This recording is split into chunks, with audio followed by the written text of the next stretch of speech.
Check out carmarshal.com. The link is in the description. They help support us.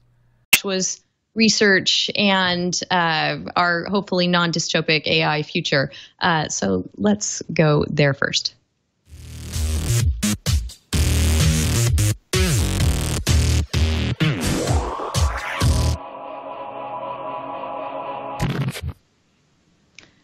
Joshua, I have not read your dissertation. I have read its abstract, and I've read your post from the London School of Economics site concerning your thesis, accountable algorithms. So I think I get the gist, and I'm excited to be able to delve into it more deeply with you here today. But from what I can gather, the crux of your suggested approach is something called accountability by design. That is, more and more of our decisions are being made by machine learning programs and artificial intelligence. And as more and more AIs are building AIs, we need to be thinking about oversight for those processes at the computer science level. Can you tell us more about that?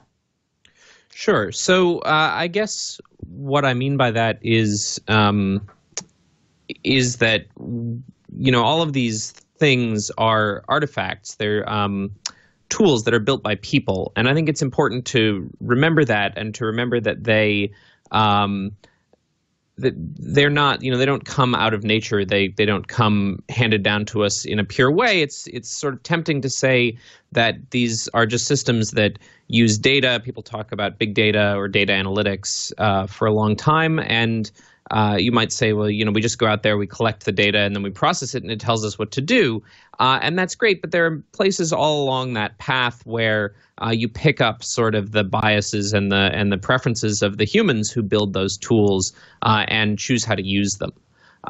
And so in order to keep systems working well, or working kind of in a well-governed way, I sort of think a lot about governance and the public policy process and how these systems relate to the law. And I don't think these problems are specific to AI, although or machine learning or data science, although there is certainly an air in those environments that the data are objective, in a way that if a human programmer sits down and writes a program, it's clearly something that they've said or some choices that they've made, and so it's a little bit clearer that the agency resides with a human.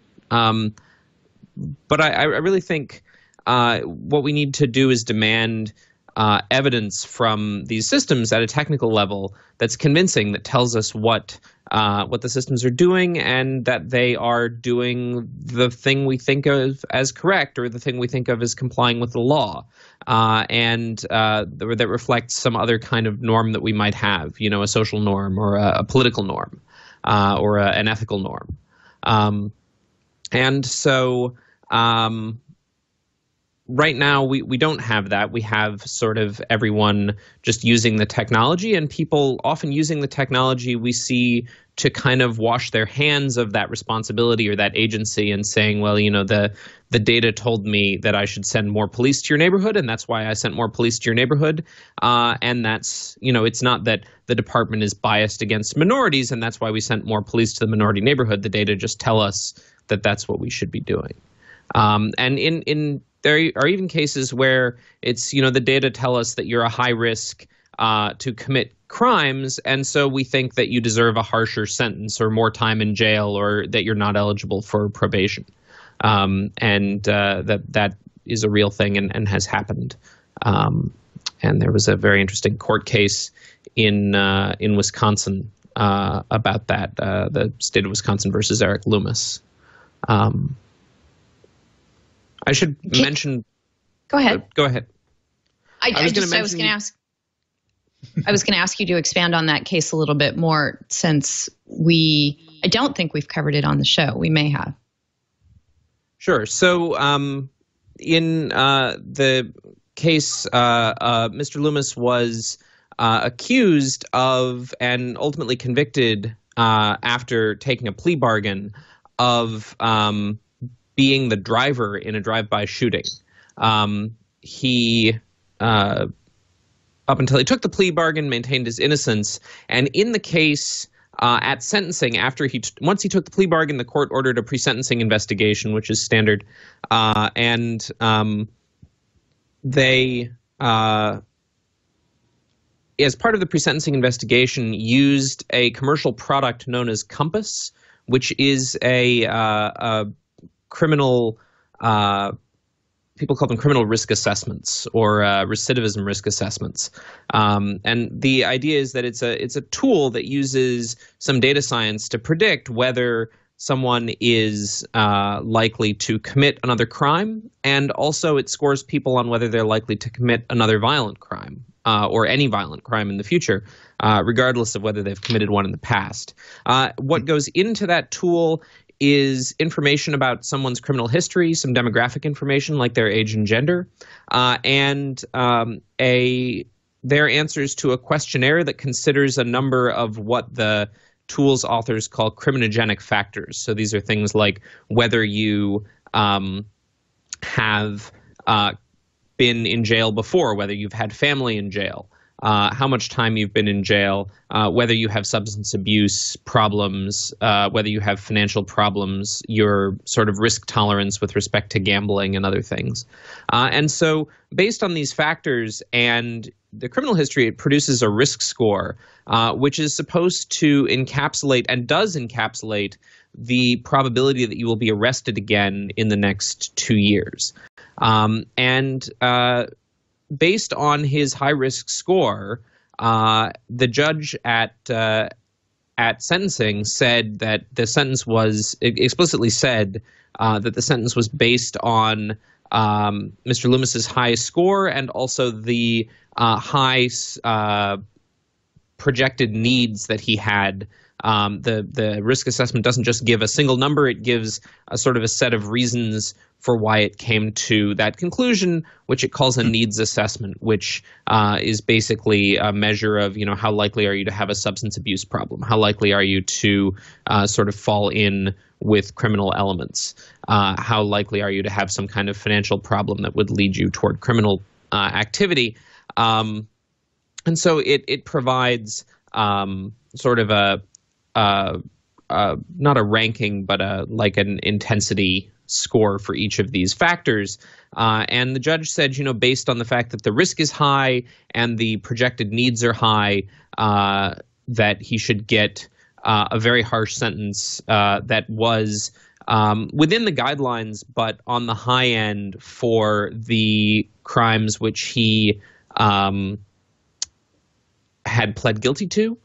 And he appealed based on the theory that the use of his gender in the risk assessment was an impermissible use of a prohibited factor in sentencing and that violated his due process rights. The case went ultimately up to the Wisconsin State Supreme Court, which ruled that judges can continue to use the tools, although it also ruled in a way that I find troubling, which is that judges can use the tools so long as the tools are not the determinative factor in the sentence. Wow. Which is sort of an argument that the judge's sentence should be the same with the tool and without the tool, which implies that the tool should be meaningless. Right. But we know that the tool can pull people's opinion in a certain way, and often in ways that are biased in problematic ways. There's a great article by the journalistic group ProPublica about the use of this same product, Compass, in Broward County, Florida, where they found that the rate at which Black people in Broward County, Florida, are ranked as high risk by the tool and ultimately not rearrested. So to say they're false positives, they are falsely ranked as high risk when they're not actually high risk. That rate for Black people is twice as high in Broward County, Florida, as it is for white people. I have a question, Joshua. Yeah. I understand that a lot of these algorithms are designed to approximate the decision-making process that, for example, in this example, that the judges would be making when they're giving the sentence. But how easy is it sort of after the fact to go back and discern a bias from algorithmic-based decisions as opposed to just your judge that's not using these tools but may himself be biased anyways? Like, is it better for – I don't know if I'm nailing on the question exactly, but it feels like at least with algorithmic tools like this that spit out numbers at the end of the day that that explain at least why the tool came to the conclusion that it did, that at least oversight organizations can go back in and quantify and say, oh, look, here clearly is a bias evidence in the data. Is that an easier analysis to make with these algorithmic tools as opposed to against a non-algorithmic based decision? Yeah, so I think that's exactly encapsulates something that is a key idea, not just in my dissertation, but also in a law review article that I wrote based on my dissertation with an enormous number of people. It's, as far as I know, the only law review article in existence with 7 authors. Anyway, it's in the University of Pennsylvania Law Review, and it has the same title, Accountable Algorithms, which I think I wouldn't have done if I'd known it would break Google Scholar. But anyway, so one of the arguments we make is that because an automated decision-making system, whether it's a machine learning system or a system that's written by a human, is at base a machine, something that's predictable and understandable, we should hold it to a higher standard, right? You cannot go to a judge and determine why they made a decision sort of mechanistically. You can't break that decision down in terms of their particular thought process or the logic that was applied. You can ask them and they can explain it to you, but there's nothing in that justification that comes later that actually caused the decision. It's just sort of an explanation of the decision or a rationalization of the decision. But in a machine, you can say this decision happened because this logic triggered. And then we can ask the question, is that logic the right logic? Do we want that logic to be there? Do we want different logic there? And so this kind of gets into the question that Denise asked earlier about accountability. One of the big I think distinctions that I've made in my own work is the distinction between thinking about these issues in an ex ante way, so thinking about what is the right answer, and because once you have a specification of the right answer, computer scientists, we can go off into our dark rooms and we can build it, and we can make sure that it satisfies that goal and doesn't have that many bugs, or if you have the resources, you can build things in a way that you can guarantee that they don't have any bugs. The other alternative is to think of it in an ex post way, and often in law or policy making, this change from ex ante to ex post gives you a lot of power, because when you're thinking about a problem purely ex ante, you actually have to specify a full accounting of what you want to happen. You have to say, this is what it means to discriminate. This is what it means to have fair use in a copyright situation. This is illegal hate speech. This is not illegal hate speech. Obviously, many of those analyses are going to be contextual. They're going to be quite subtle, and it would be really hard to draw a bright line ahead of time. And so what we do is the bright line we draw ahead of time is we say, we don't know how to specify this, but we can put this person in charge of telling us after the fact. This person might be a judge. It might be a legislative committee. It might be the internal affairs team in a police department or at a company. It might be some kind of oversight board that's set up for a specific purpose. But in all of those cases, the role of that entity is to consider using a process that everyone can buy into what makes something fair. And it's that process that I think it really kind of allows you to build the necessary ambiguity into policymaking so that people can agree on something and move forward and not fight forever about the specifics of what constitutes discrimination. That's a really interesting point about the role of ambiguity in allowing policy to move forward. I hadn't heard it put that way before, but that's very eloquent. Yeah. I have an observation and a question, Joshua. The observation is, I think it's so telling that our IRC is going, of course, straight to pre-crime and hearing you describe this case, but it's really post-crime we're talking about here. We're talking about something that is being used not to determine guilt, but to determine sentencing, and probably for that reason has a lower standard of what we're willing to let it do. And as you said, the state Supreme Court decided it could still be used. I suspect that we'd be having a very different conversation if it had been somehow factored into finding guilt in this case. So I think it's fascinating to watch. Certainly the justice system, how long you spend in jail, and the severity of your sentence, where you do your time, how you do your time, is an incredibly important part of our justice system, and that we should be vigilant in tools that are being used for that part of the process as well. And then my question for you, based on your research and writing, is taking that example, that compass system that was used, how would you apply accountability by design to make that? You argue that transparency is not what we're after, more accountability. How would you apply those principles to that particular fact set? Can I piggyback on that question as well and maybe add an addendum to that question?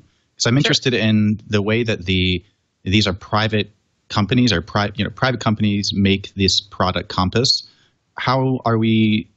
Is there research being done into these private companies themselves? Is there any conflict of interest? Or how do we know that there's no conflict of interest? Rather, that a situation couldn't come up where a private prison company makes a product that is a automated sentencing tool that is then used to funnel people into the prisons. I mean, is that how do we build accountability at that level as well, I guess? So the actually, to the point of whether it's pre-crime or not, I think it's interesting to think about where the feedback loops are in this system, and the fact that you spend more time in jail, or you spend time in jail pre-trial even, that you don't get bail, because that's what the system was developed to do. It was developed to determine whether you should be subject to bail before trial, and also whether you are a candidate for alternative sanctions like parole, non-custodial sanctions after conviction. And we know from studies of the criminal populations in this country that spending more time in prison gives you a higher probability of committing future crime or being arrested again. And that is, I think, important to remember when we think about whether mistakes in these systems are convicting people wrongfully, or whether they are predicting future crime in some way. And to the question of how would you apply accountability here, I think one of the things I've written about a lot is how transparency is the wrong answer, and that I think is a product of some specific legal scholarship that I was responding to, where people didn't necessarily say that transparency was a complete answer on its own, but did sort of indicate that someone should be able to look under the hood and figure out how these systems work. And being able to do that is actually something that people wanted to do in order to figure out. And the idea was that if you just have all the details, right, it's a machine. If you know all the details of how it works, you can figure out whether that working is problematic and change it. And I think what I'm advocating is not so different from that, but I also think that you have to be a little bit careful about what you disclose, because if you disclose everything about how something works, it becomes very gameable. And so if we said, we're a little bit uncomfortable with the way that the no-fly list works, and we say this is what gets you on the no-fly list and what doesn't get you on the no-fly list, then people will start to adjust their behavior, and people who might otherwise have landed on on the wrong side of the TSA or of Immigrations and Customs Enforcement will suddenly not be doing that anymore, and you might say, well, that diminishes the effectiveness of those entities. But also in the Compass case, the model is fairly simple. There are lots of machine learning tools which are really hard to interpret, and Compass seems to be built on technologies that people think are much easier to interpret. But it's still problematic to understand because it's proprietary, because it has, when law enforcement agencies or departments of corrections buy this tool, they sign contracts which contain confidentiality clauses that say that they can't reveal how the tool works. They're not going to get information about how the tool works. And if they do figure out things about how the tool works, they can't disclose them any further. And those confidentiality obligations protect the integrity of the tool is the argument that the vendor would make. However, there is an interesting problem for sort of the rights of the accused in confronting evidence against them, especially if the risk assessment is used in a setting where it's sort of bears more on whether someone is convicted as opposed to just their sentencing. How would you apply accountability in this case? I think the answer is that you have to be able to pull out the relevant information about how this system is working. That includes knowing things about, for example, the racial bias or the gender bias that this system has. Not to say that bias is not a bad word in machine learning. Bias is how we tell the difference between one class of thing and another class of thing, and that turns out to be really important to the functioning of the system. But what we don't want is discriminatory bias or bias against a legally protected group or a group which has been historically disadvantaged for some reason. And so it's that kind of bias that becomes problematic, and being aware of that kind of bias, I guess, when you interpret the results of the system and actually trying to measure how the system works in context, right? So we can do something like what the ProPublica folks did and measure whether the system was correct for a set of offenders, and we can say, what fraction of the time did it rate offenders as high risk, and they actually were rearrested or did appear to commit additional crimes.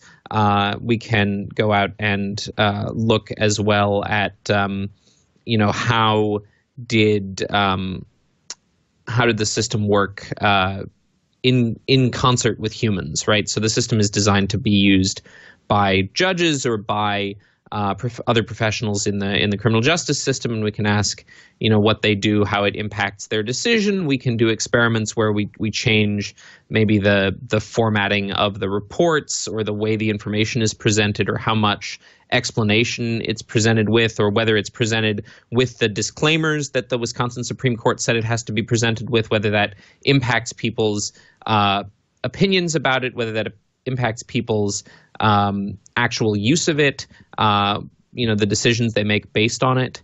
I think all of that is important, and all of that information needs to be collected. It needs to be reviewable by the public, because how we sentence criminals is a policy decision that should go through kind of a review process that's available to the public either directly or through some legislative or other rulemaking body.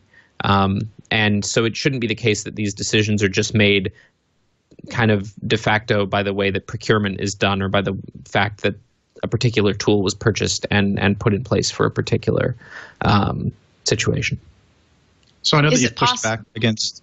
Sorry, I was just saying that I know that you stress the importance of transparency, but say that completely transparent is not necessarily the answer. I was just curious what your take is on the people that say that this code should be open source as a matter of policy. Do you support that or find any problems specifically with like sentencing algorithms? Obviously, in certain circumstances, like in the ones that you described, transparency wouldn't be permitted or would break the process. But for this type of algorithmic tool, would open source be at least a step in the right direction, or do you think that it should be required or should not be?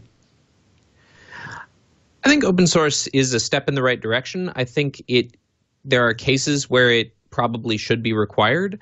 I also think that people tend to vest it with more power than it actually has. Mm-hmm. And the example I'll give for that is the city of New York just had a blockbuster hearing on a proposed city council law that says that all systems that are used by city agencies must be open sourced, and that includes models such as Compass, but also models that they use to, for example, figure out how to deploy, road crews, figure out where the potholes are likely to be.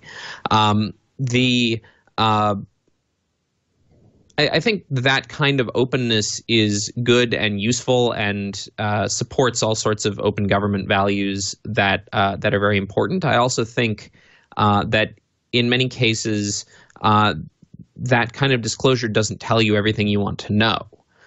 So you might, for example, want to know some kind of property that isn't a property so much of the technology, but of the technology as it's applied, or the tool as it's used by people. So the tool is, in many cases, a decision support tool, right? It's not saying, it's not actually sending the trucks out to fix the potholes. It's not actually putting a person in prison. It's a tool. It's presented to a human decision maker, and the human decision maker relies on the tool to help them make a decision that they were going to make anyway. And I think it's important to focus on how the tool kind of composed with the human is operating, and to ask, if that process is some kind of important process. It's a criminal process. It controls the liberty of a person. It's even if it's a procurement process, it controls money that some government entity is spending. We may want some kind of audit trail, some kind of information about how that process is operating that needs to be generated along the way, so that it can be reviewed later by a competent oversight authority, and that authority actually has the information necessary for them to do their job. And that's sort of what I mean in my work by accountability, that you've thought about the evidence that's necessary to do that. And that's not just going to be in the context of artificial intelligence or machine learning. You could think of voting systems as working this way, right? Voting systems create evidence of what they are doing the whole way along, so that when you have a challenged election, you can say, well, we can go back and we can look at the voter rolls, and we can make sure only eligible people were registered to vote, and we can look at the voter sign-in books, and we can say only people who were registered actually signed in and voted, and these other people came to the polls and they weren't in the voter roll, but for some reason we thought they might be eligible to vote, so we collected their preferences on a provisional ballot, and that provisional ballot is tied to them in a way that an oversight entity can, after the election, review whether or not it should be included in the count. And then when we count, we start with a ballot box, and at the beginning of the day, that ballot box is opened, it's turned upside down, someone reaches their hand into it and bangs it around to demonstrate that there are no secret compartments or hidden bundles of ballots inside. The ballot box is inspected by observers, ideally from opposing political parties. It is then sealed people put their ballots into it at the end of the day, and then that box is unsealed only in the presence of observers from opposing parties who we think are not going to collude with each other to get something done. So I think there, and in a lot of cases, open source gets you some of the way to where you want to go. It tells you how something is working, but it doesn't tell you those kind of process properties that you want out of a system, or kind of how it's influencing humans. And that's also important when you're going to capture evidence about how a system is working, to understand how it impacts the humans that are supposed to be using it. Joshua, you wrote your dissertation a few years back, and I'm wondering if you were writing it today, would you include a section on applying accountability by design to AI that is built to help others build their own AI? We have a piece in our rundown for this week by Cade Metz in the San Francisco Chronicle called "How AI is Working to Build a Better AI." And it loosely discusses how various huge tech companies are cornering the market for AI experts, partially for their own needs, but partially because they foresee this huge market of other businesses and developers wanting to use AI, but not having the talent to build it out themselves. So you would go to someone like a Google or a Microsoft and use their cloud computing AI service to then build your own AI. With that level of middleman, does accountability become more complicated or impossible? I don't think it becomes more complicated. I think that in a lot of cases, having a cloud provider can be really helpful, because if you imagine that there's some sort of audit trail requirement that you want to exist, that a centralized provider is more well-resourced to make that happen, to implement the technology that's necessary to support it, and to deal with, staying on the cutting edge, right? Because let's just say a car manufacturer does not have the resources in their IT department or even their data science unit to take that on. And in the same way that they don't have the resources to maybe do the fancy machine learning that they want to do to analyze the data that they have. The danger that I see in that kind of scenario is that there's a sort of an over-reductionist tendency to say that data are just data, and so what we should do is we should look at the data and we should pick what we're optimizing about the data, and then we should sort of send it off to the data scientists, and the data scientists will turn the crank and they will optimize everything, and they will, make it as tight as possible, and then they come back with a set of decisions or a set of recommendations, and those get implemented. But there isn't really, at some point you've lost kind of details about what the data mean or what stands behind the data. And that can wander you into a number of problems where when you build these models and you optimize them, you've chosen a particular task that the model is trying to predict. So you've chosen, we're going to predict whether someone is likely to flee if you let them go on bail pre-trial, and for how much bail. Versus, they're a flight risk and they should be detained prior to trial. That is a particular task. If you take that model and repurpose it for some different task, like what should this person's sentence be, it's likely not to work, or some of the assumptions of the model are likely to have become wrong.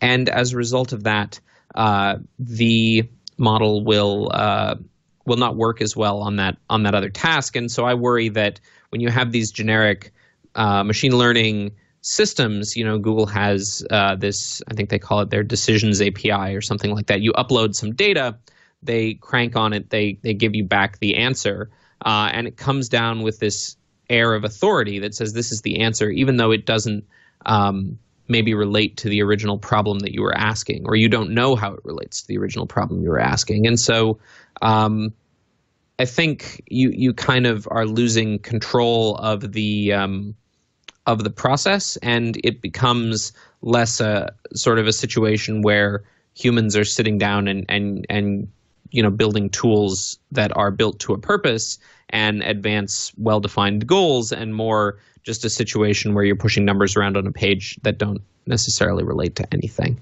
There are other options, right? You could imagine having a suite of tools, a suite of machine learning tools available and usable, and then professional services that sit on top of that from a cloud provider, where they come in and they try to understand the problem and the task and how those tools can be applied.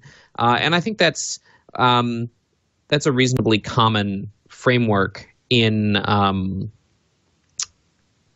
lot of cloud environments, where you have, like a solutions engineer or someone who works to integrate a product into your company's specific set of needs. And that isn't necessarily something that is always happening in the case of these kind of AI-generated AIs yeah. Yeah, I'm sitting here envisioning, and I'm sure it's going to happen, the AI-generated AI that assesses whether your AI-generated AI is sufficiently accountable. And we'll go on from there. But it does feel like that's one of the potential solutions, right? I mean, if we're worried about algorithmic bias, can we make an algorithm that can help us identify bias and figure out whether these other ones are accountable?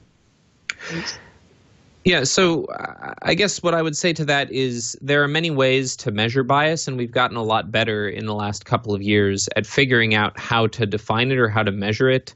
And people are starting to wake up to the idea that you have to measure it. And there are even tools that allow you to define kind of specific kinds of fairness criteria. So maybe a fairness criterion you want is proportional representation. You want the number of college students you admit to reflect the ratio of people in the general population or the applicant pool by gender, by racial grouping, by some other protected status, your favorite, by income, let's say. You want that kind of diversity, and that's a bit of a strong criterion. Maybe you want a different criterion, which is like equality of opportunity, that says that qualified members of a protected group have an equal chance of getting a loan, say, as qualified members of the majority. You might want a fairness property, as was the case in the Compass scoring system, that the system is well calibrated, meaning that the score you get corresponds nicely to the probability that you will be arrested again in 2 years, and that property is true of the Compass system. It's also true of the Compass system for both black people and white people, and it's also mathematically incompatible with the property that ProPublica was looking for, which is that the false positive rates and the false negative rates are equalized for those two groups. So it is impossible because more black people are arrested in the jurisdiction that they were looking at in Broward County, Florida. The chance of being arrested as a black person is more than twice as high than as a white person in that jurisdiction. Because of that, it's mathematically impossible to have both the fact that the score corresponds to your risk of arrest and that the false positive rate, the chance that you are rated as a high risk when in fact you will not commit another crime within 2 years. Those cannot both be equalized across races. It's mathematically impossible.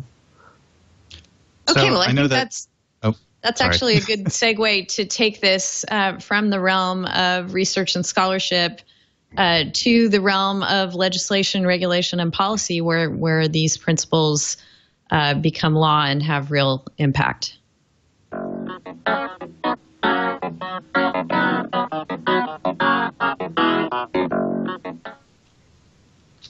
Before we move into that, I want to talk about federal extreme vetting and a letter that was put together by 56 civil rights, civil liberties, government accountability, human rights, immigrant rights, and privacy organizations and scholars, including Joshua Kroll, who's with us here today, discussing the viability of the federal government's proposed extreme vetting immigration program. Before we get to that, we should put our first MCLE passphrase into the show.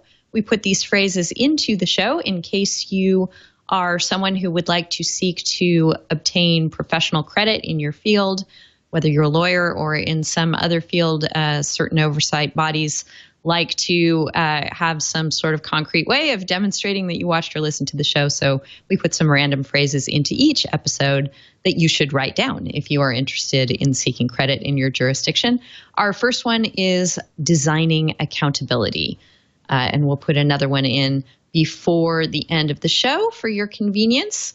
But let's talk about this letter that you signed on to, Josh, and why it is problematic that the federal government hopes to develop processes that will look at various predictive aspects of someone's life to try and determine if they are more likely to commit a crime or a terrorist act. Here we're moving from the COMPAS system, which dealt with sentencing, to something that is much more predictive of, much more in the realm of pre-crime and trying to take actions based on those kinds of factors. What does the letter say, and in what way does it specify that this isn't a good idea? Sure. So there are two letters. I think the one you showed was from a number of, as you said, a bunch of civil society organizations that work on relevant issues. There was a second letter. The one that I signed was a shorter expert letter that's signed by 54, I think, computer scientists and data science experts and artificial intelligence, machine learning researchers who oppose just purely on its technical merits that the system as proposed is unlikely to work for the goals that it is meant to achieve. And so I don't want to put aside, because I think they're important, these human rights, civil rights issues that are likely to come up in the course of building such a tool, that it's likely to be used for discriminatory purposes, that it's likely to treat people in already marginalized communities in a more aggressive way than they're already treated by these agencies. And if you look at the procurement documents, they include phrases which were taken from the first Trump administration Muslim ban order from the first week of the Trump administration. And those phrases were ultimately sort of challenged in court and have been held in multiple courts to be violative of constitutional rights. But also those phrases were removed from subsequent drafts of the order, and so ultimately walked back by the White House itself. And I think that there are sort of two reasons that we might expect the tool to not work on just purely technical merits.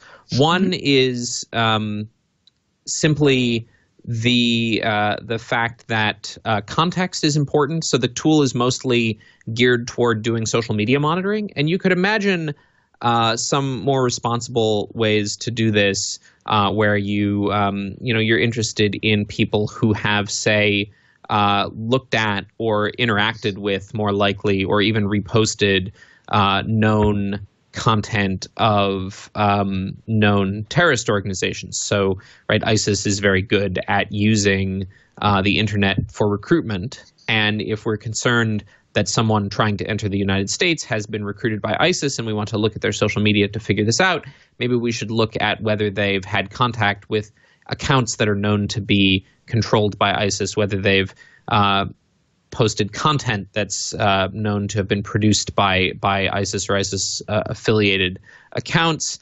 and maybe we want to treat that as kind of like a normal investigative process in which we say, these things, they work in networks of cells, and we can connect this person's activity to activity that we know is bad.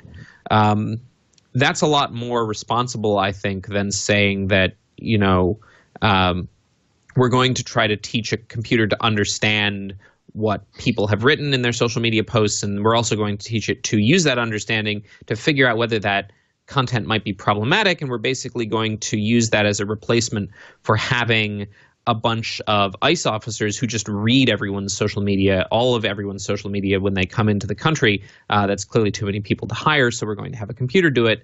That seems problematic to me because the technology for understanding the text is still very nascent, and also even if it were really good, even if we were to stipulate for the purpose of argument that it were perfect, that the machine really could understand the text at the level that a human agent would, there's a context issue, right? When you write something on social media, you're responding to another person, you're responding to things that happened in your life, you're responding to the nature of the conversation. Like if you send a tweet, you're often responding to the way people are talking about things on Twitter.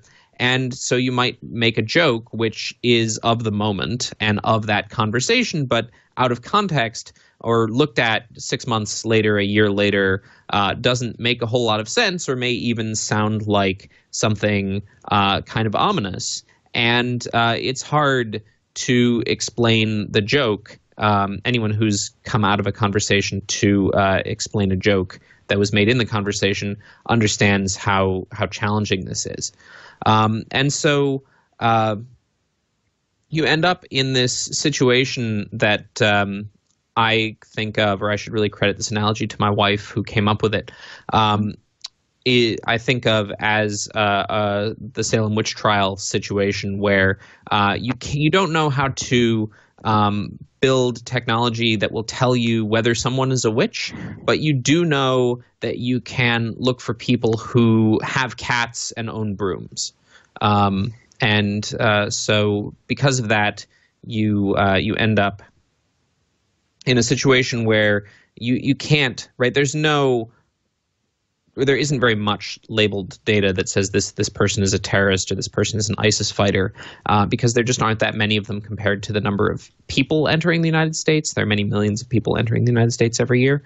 And the other reason that the system isn't going to work on its technical merits is just a purely mathematical reason, which is in any system, it's not perfect. It has some errors, and of those errors, some of them are going to be false positives. I marked you as risky or likely to be a terrorist when you weren't, and some of them are going to be false negatives. You actually are a terrorist, but I didn't detect you, and I said it's okay to let you into the country, and so you entered the country and something bad happens. So clearly, ICE is in the for this system wants the false negative rate to be really, really low. They want to catch all the terrorists, or they want the probability that they miss a terrorist to be really small. Unfortunately, in any system, there's a trade-off between false positive and false negative rates. And so by driving that false negative rate to be really small, you of necessity drive up the false positive rate. You're going to make more false positive errors. And so what that means is the system, if it's working well, is going to generate a lot of flags that put people in contact with law enforcement when they don't need to be. And that's bad for those people. That's also bad for the mission of ICE itself, because they're charged with doing the investigative work to keep us safe and to actually keep the bad people out of the country. And if instead of doing that work, they are processing all of these people who have been flagged erroneously, they will be wasting their time and they will lose faith in the effectiveness of the system. And something that I think underscores this is in the procurement documents for this system, instead of saying, here's how you should evaluate the quality of the referrals you make to Homeland Security investigations, it just says the system must make a minimum of 10,000 referrals to Homeland Security investigations in a year. This is an increase from the number of referrals that are generated by the current program. The current processes that ICE has generate something like 8,600 referrals to Homeland Security investigations. So this is like a more than 10% increase in the number of referrals that they're getting. But there doesn't seem to be any kind of, or at least there isn't any public visible that I'm aware of, kind of stepping up of the staffing or the ability to take on that work. And there may be, the president has commented that he wants to step up the extreme vetting initiative, and you could imagine that he's quite happy to staff it. But that probably requires more funding for the Department of Homeland Security, and I wouldn't want to be in charge of getting that through Congress, but someone clearly is. And it also requires, I mean, it sounds like the incentive you just described is, provide us with red flags, and without the parameters of really what's going to constitute a valid one. It's more about quantity than quality. Right, exactly. That's a great way to say it. That it's, you're going for quantity of leads, and you don't have a way of representing quality. And what that means is that quite likely the leads you get will be based on easy, what we would call proxies. So things that are easy to measure that that correlate but don't stand in for the particular thing that you want to measure, because we can't measure whether someone is a terrorist or not. There's no, until someone commits a terrorist act, there's no kind of way to do that, right? Because that's what defines a terrorist, is someone who did a terrorist thing. And so until that happens, we can't predict that someone is a terrorist, because we can't define them as a terrorist. And so then what we'll end up doing is picking up things we can measure, like this person came from a predominantly Muslim country. This person is a Muslim. This person, an even easier proxy, this person's skin color is different from mine. This person's cultural practices are different, and maybe they are Sikh and they wear a turban, and that kind of marks them out as different, and then they get treated differently. And this person speaks a different language on social media. Actually helped run something in the summer called the Workshop on Fairness, Accountability, and Transparency in Machine Learning. One of the really interesting papers we had there was about how even dialects of English get misidentified by standard language identification tools that are used in natural language processing. So they showed some examples where tweets from that use what linguists would call African American vernacular, or sometimes African American vernacular English,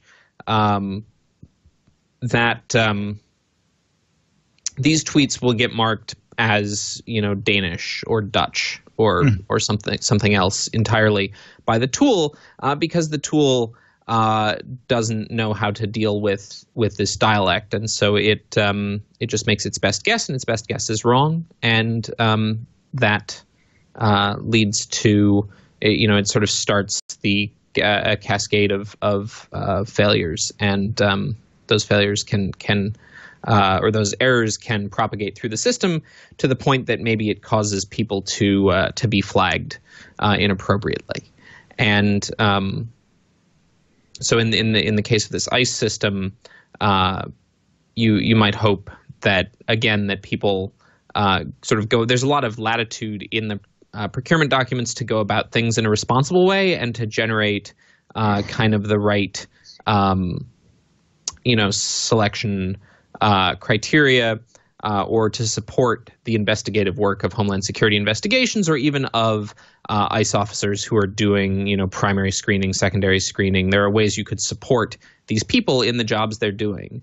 But that's not really what the procurement says. And what the procurement says is that we're going to figure out, based on social media, whether someone is likely to commit a crime, which is very pre-crime. Yes. Mike, any questions for Joshua before we move on? Man, this is really fascinating stuff, Joshua. I did have a question going back to the Loomis case for a moment. So that was a case that emanated from the Wisconsin Supreme Court, as I understand it. And I believe the Supreme Court denied review of that case. Is that right? The United States Supreme Court? Yeah, and if you're looking for something to read about that, the Supreme Court did deny cert in the Loomis case, but they took the interesting step before denying cert of asking the Justice Department to write an opinion on whether cert should be granted.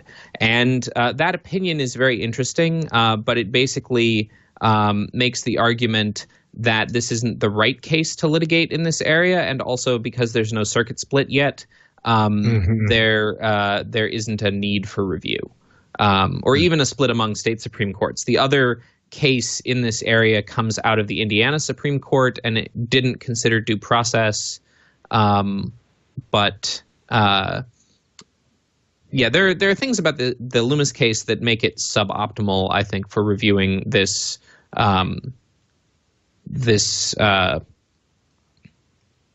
subject area. But at the same time, it's not a case that at some point we're going to have to reckon with the due process implications of using software to make decisions about the liberty of citizens in this country, or even non-citizens in this country, even visitors, as just going to the ICE example. Sure. I want to move on to Bitcoin. It's been such a huge week for Bitcoin. But just to close out this topic, I wanted to comment. I love your wife's analogy, the cats, brooms, and witches one, and wanted to kick it to Emery to see if you have any final thoughts before we move on here, Emery. No, I just want to echo Mike. This is a fascinating discussion. It's thank you, Joshua, for coming on the show. Yeah, definitely. All right, so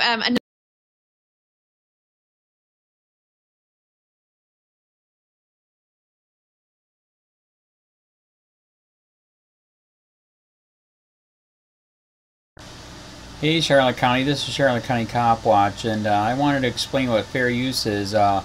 You can use pieces of news articles if you're doing it for news reporting, you have commentary, and you're doing it for education purposes. So that's what fair use is, as you can see right here. Another reason why I wanted to make this video is to let you know I have just joined with Patreon. A nice thing with Patreon, I make no money on YouTube. They took the money away years ago, and so this is another way to give, and it's a nice thing too because you can give monthly. You can give $1, $5, $10, whatever. I do 4 to 5 hours a day on trying to wake the sheep up on how corrupt it is and different ways that you can fight the corruption. So Patreon is a way that you can do it, and then of course the old way is still there. Donate to Sheriff County COPWATCH with PayPal or credit card. So keep that in mind. 4 to 5 hours a day. I make no money, but the corruption happened to me and I'm sick of it, so I'm trying to wake people up. But my wife would love it if if we could get some help out there. There's 47,000 subscribers. Just think if each one of you subscribers just gave let's say actually yes, $1 a month. 47,000 subscribers gave $1 a month. That would be awesome. That's not going to happen. But anyways, that would be great if it did happen. But do the math in your head. Just think about it. Like I said, 4 to 5 hours a day. I get no money from YouTube. YouTube has gone nuts. You can't do anything anymore. They're taking the money away everywhere. So these are a couple different ways that you can still help out with all this time that I put in. And as you know, I'm in a special situation where, you know, at least I can do it, you know, 4 to 5 hours a day. We have a cleaning company during the day. That's what allows me to do this, and we're debt free. So this is my hobby. I don't go fishing and all that other crap. I try to save the world. So help me out to make the wife happy, man. In fact, if you guys did give $1 a day, and there was 47,000 of you, and you did it, and each of you gave $1, and that was every month, oh my God, yes, I could quit. I could start suing them. Another idea too that we have is, you know, if I got, you know, some funds, we could actually contact everyone that has been ticketed and or arrested and put in jail and start sending them postcards to let them know we're here, and to see if everything went all right, and if it didn't, find out their story. So we could even do more investigations and more lawsuits. Lawsuits take money. So just think about that. You know, 47,000 of you so far right now. You know, $1 a day. I mean, $1 a month on Patreon, or $5 a month Patreon, 10, 20, whatever. Just do the math in your head. Help out. This is a lot of work every single day. Thanks.